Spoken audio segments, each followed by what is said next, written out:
எல்லோருக்கும் வணக்கம். ரொம்பவே புனிதமான ஒரு கோயில், அதோட கருவறைக்குள்ள யாருக்குமே தெரியாத ஒரு பெரிய மர்மம் ஒளிஞ்சிருக்குன்னு சொன்னா நம்புவீங்களா? சித்தர் இடைக்காடர் சொன்ன அந்த நம்ப முடியாத உண்மைய பத்தி தான் நாம இப்போ ஆழமா பார்க்க போறோம். நம்ம தேடலோடைய மையமே இந்த கேள்விதாங்க. யோசிச்சு பாருங்க, திருவண்ணாமலை மூலஸ்தானத்துல சிவபெருமானுக்கு பதிலா பக்தர்களுக்கு அருள் கொடுக்கிற அந்த மர்மமான நபர் யாரா இருக்கும்? வாங்க, இந்த ஆச்சரியமான ரகசியத்தை நாம ஒன்னா சேர்ந்து தெரிஞ்சுக்கலாம். முதல்ல இந்த விஷயத்தோட பிரம்மாண்டத்தை நாம புரிஞ்சுக்கணும். இது ஒன்றும் சாதாரண விஷயம் கிடையாது. திருவண்ணாமலை கோயிலோட இதயமான மூலஸ்தானத்துல இதுவரைக்கும் யாருமே கேள்விப்படாத ஒரு மிகப்பெரிய மரியாதை ஒருத்தருக்கு கொடுக்கப்பட்டிருக்கு. ஆமாங்க, நீங்க கேட்டது கரெக்டு தான். அண்ணாமலையாரோட மடியிலேயே ஒருத்தர் நிரந்தரமா உட்கார்ந்துருக்காரு. அவர்தான் அந்த கோயிலோட உண்மையான அதிபதி, அதாவது முதலாளின்னு சிவனே அறிவிச்சிருக்கிறாரு. இது எப்படிங்க முடியும்?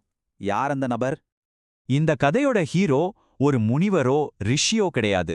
சொல்லப்போனா இந்த உலகத்தால தப்பா புரிஞ்சுக்கப்பட்ட ஒரு ரொம்ப விசித்திரமான துறவி. ஒரு காலத்துல தில்லையோட மிகப்பெரிய கோடீஸ்வரரா இருந்தவர் அவரு.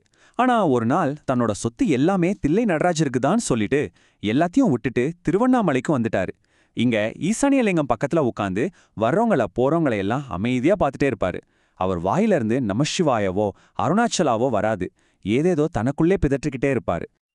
அதனால அங்கிருந்த ஜனங்க அவரை ஒரு திருடனும் இல்ல ஒரு பைத்தியக்காரனும் நினைச்சு கிண்டல் பண்ணாங்க.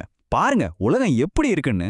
இடைக்காடர் சொல்றாரு, உண்மை பேசுறவன திருடனும் பொய் பேசுறவன நல்லவனும் சொல்றதுதான் இந்த கலியுகம்னு. இப்பதாங்க கதையோட முக்கியமான கட்டமே ஆரம்பிக்குது. அந்த பக்தரை சோதிக்கிறதுக்காக சாட்சாத் சிவனே ஒரு விசித்திரமான திருவிளையாடல ஆரம்பிக்கிறாரு.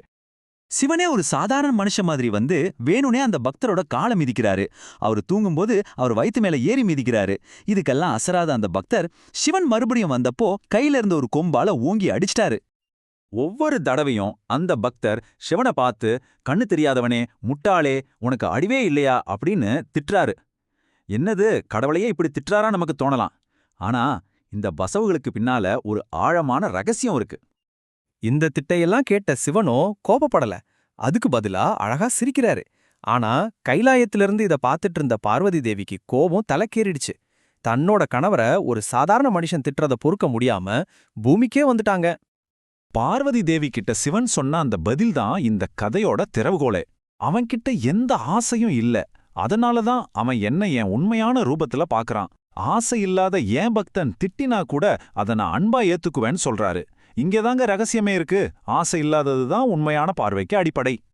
சோதனைகள் எல்லாம் முடிஞ்சது. இப்போ நாம கதையோட உச்சக்கட்டத்துக்கு, அதாவது கிளைமேக்ஸுக்கு வந்தாச்சு. அந்த பக்தரோட ஆன்மீக நிலைய நிரூபிக்கிற கடைசி தருணம் இது. சிவா தன்னோட நிஜ ரூபத்துல தோன்றி உனக்கு என்ன வரம் வேணும் கேளுன்னு கேக்குறாரு. அதுக்கு அந்த பக்தர் சொன்ன பதில் சிவனையே ஒரு நிமிஷம் திகைக்க வச்சிடுச்சு. வரமா, எனக்கு வரம் எதுவும் தேவையில்லை, அதை கொடுக்க நீ யாரு அப்படின்னு கேட்டுட்டாரு. அதோட அவர் நிக்கல. நீ கடவுள்னு எனக்கு நல்லாவே தெரியும். அதுக்கு இப்ப என்ன? நான் ஏற்கனவே எல்லாத்தையும் விட்டுட்டு இங்க பிணங்க பக்கத்துல உட்கார்ந்திருக்கேன், எனக்கு எதுவும் தேவையில்லைன்னு சொல்றாரு. யோசிச்சு பாருங்க, கடவுளே கண்ண முன்னாடி நின்னாலும் கொஞ்சம் கூட அசராத ஒரு பற்றச்ச நிலை. ஆனா அடுத்த கணமே அந்த பக்தர் ஓடிப்போய் எனக்கு நீதான் வேணும்னு சொல்லி சிவனோட திருவடிகளை கெட்டியா பிடிச்சுக்கிறார். பாத்தீங்களா, அவருக்கு வரம் ஒரு பொருட்டே இல்ல, வரம் தர்ற இறைவன் தான் வேணும். இதுதாங்க உண்மையான பக்தி. இப்படி ஒரு ஒப்பற்ற பக்திய பார்த்த பிறகு நாம இந்த விளக்கத்தோட ஆரம்பத்துல ஒரு கேள்வி கேட்டோம் இல்லையா? அதுக்கான பதில் இப்போ நமக்கு கிடைக்க போகுது. அந்த பக்தரோட பேர் தான் பிணம் ஞானி. ஏன் இந்த பேருனா, அவர் பிணங்களை எரிக்கிற சுடுகாட்டு பக்கத்துல உட்கார்ந்திருந்ததால ஜனங்க அவருக்கு அந்த பேரை வச்சுட்டாங்க. இந்த உலகமே ஒரு பிணம் மாதிரி, இதுல பற்று வைக்க என்ன இருக்குன்னு நினைச்சதால அவர் பிணம் ஞானியானாரு. சிவன் அவருக்கு கொடுத்த வரம் இருக்கே, அது இதுவரைக்கும் யாருக்குமே கிடைக்காத ஒரு வரம். நான் இருக்கிற வரைக்கும் நீ என் மடியிலே உட்கார்ந்துரு. இங்க வர்றவங்களோட நியாயமான கோரிக்கைகளை நீயே நிறைவேத்து. இந்த கோவிலுக்கு நீதான் உண்மையான முதலாளின்னு சொல்லி அவர் தம் மடியிலே உட்கார வச்சுக்கிட்டாரு.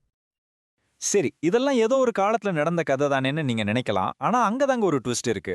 இடைக்காட சித்தர் என்ன சொல்றாருன்னா, இது இன்னைக்கும் நடக்கிற ஒரு உயிருள்ள உண்மைன்னு நமக்கு உறுதி தர்றாரு. ஆமாங்க, இது முடிஞ்சு போன கதை இல்ல. இன்னிக்கும் திருவண்ணாமலை மூலஸ்தானத்துல அண்ணாமலையாரோட மடியில அந்த பிணம் ஞானி அமர்ந்திருக்காரு. அவரோட இருப்பு நிதர்சனமான ஒரு ஜீவன் உள்ள உண்மை. இடைக்காடர் நமக்கு ஒரு வாக்குறுதியே தராரு.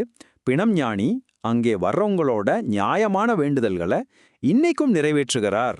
அவர்கிட்ட உங்க கோரிக்கைகளை வைங்க, ஒரு மகத்தான வாழ்வை பெறுவீங்கன்னு சொல்றாரு. இதுதாங்க நாம எடுத்துட்டு போக வேண்டிய முக்கியமான செய்தி. கடைசியா அந்த பிணம் ஞானிய போல நாமளும் வரத்தை கேட்கறத விட வரம் கொடுக்கிற இறைவனையே கெட்டியா பிடிச்சுக்கலாம். இம்மையே உன்னை சிக்கன பிடித்தேன் எங்கெழுந்தருளுவது நீ அப்படிங்கிற இந்த வரியோட ஆழத்தை உணர்ந்து இந்த விளக்கத்தை நாம நிறைவு செய்யலாம்.